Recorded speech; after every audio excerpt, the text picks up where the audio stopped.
नमस्कार सर. नमस्कार.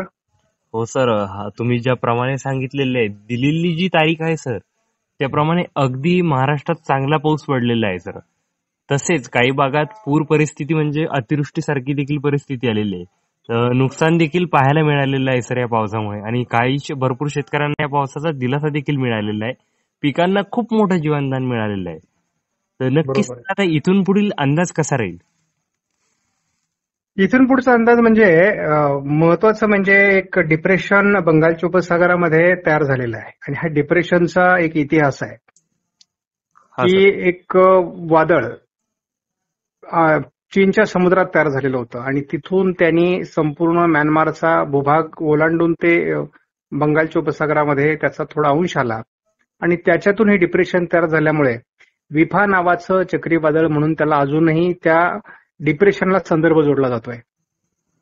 तर याचा प्रभाव अतिशय चांगला आहे आणि त्यामुळे महाराष्ट्रामध्येच नव्हे तर भारताच्या अनेक राज्यांमध्ये खूप पाऊस पडणार या दरम्यानच्या येत्या 48 तासामध्ये.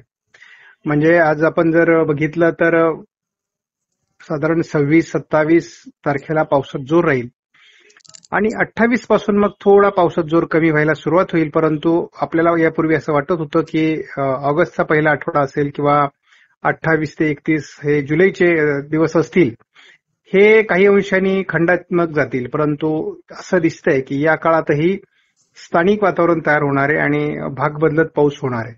त्याच्यामुळे पूर्ण कडकडीत उघडीप असणार नाही, परंतु एक 15-20% पावसाचं प्रमाण राहणार आहे 100%पैकी. म्हणजे मान्सून कमजोर होणार आहे. हो ही सर. बाब शेतकऱ्यांनी लक्षात घेतली पाहिजे आणि शेतीच्या कामामध्ये म्हणजे कोणाला तणनाशक मारायचं असतं, कोणाला खत फवारायचं असतं, कुठं काय असतं, या सर्व बाबींचा अंदाज शेतकऱ्यांनी घेऊन, म्हणजे आता कसं आहे की त्यांना मशागतीला वेळ मिळालेला नाही पावसामुळे, सातत्याने आठवडाभर पाऊस राहणार आहे आणि मग या आठवड्याचा पावसाळा संपला की मग शेतीच्या कामामध्ये शेतकऱ्यांना पुढे उसंत मिळणार आहे आणि मान्सून बऱ्याचपैकी पावसाची विश्रांती घेणार आहे. मग 7 तारखेनंतर पुन्हा थोडं वातावरण तयार व्हायला अधिकृतरित्या तयारी सुरू होईल. परंतु हा पुढचा अंदाज आपण तो परत त्याच्यावर बोलू. हो सर.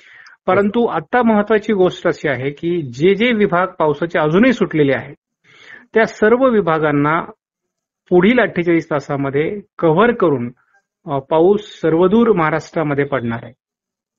हो सर. अजूनही विदर्भ मराठवाड्यात अतिवृष्टीची शक्यता कायम आहे. त्यामुळे पूरपरिस्थिती अजूनही निर्माण होऊ शकते. त्यामुळे सतर्क राहणं शेतकऱ्यांनी आवश्यक आहे. हो सर. नक्कीच सर. आपण जो अंदाज बघितलेला आहे सर, या अंदाजामध्ये एक शेतकऱ्यांना आता जे कामे करण्यास वेळ मिळणार आहे ती ही 28 जुलैपासून ती तारीख आहे.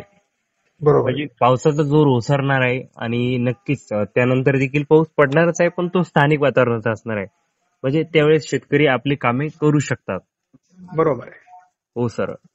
नक्कीच सर, आपण हा 31 जुलै पर्यंतचा अंदाज बघितलेला आहे सर, आणि तसेच पुढे तुम्ही 7 ऑगस्टला देखील सांगितलेलं आहे की 7 ऑगस्टला पुन्हा एकदा वातावरण सक्रिय होईल, म्हणजे एकदम मान्सूनचा पुन्हा जोर सक्रिय होईल. बरोबर आहे. हा सर.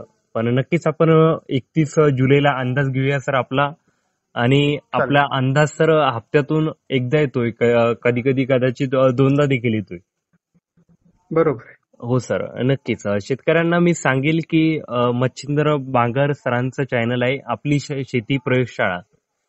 या चॅनलवर 2 लाख प्लस सबस्क्रायबर आहेत. या चॅनलला नक्कीच ज्या शेतकऱ्यांनी अजूनही भेट दिलेली नसेल तर त्या शेतकऱ्यांनी भेट देऊन या चॅनलला नक्की सबस्क्राईब करावे. कारण की कोणताही हवामान अंदाजामध्ये जर बदल झाला, वातावरणात जर बदल झाला, तर तिथे तुम्हाला वेळोवेळी अपडेट दिले जातात. तर बरोबर. धन्यवाद. नक्कीच त्या चॅनलला भेट द्या, सबस्क्राईब करा. आणि चालेल सर. धन्यवाद. आपण अंदाज दिलाय, आपल्याला शेतकऱ्यांना धीर दिलाय, एक महत्वाचा अंदाज तुम्ही दिलेला आहे सर कामात असून सुद्धा.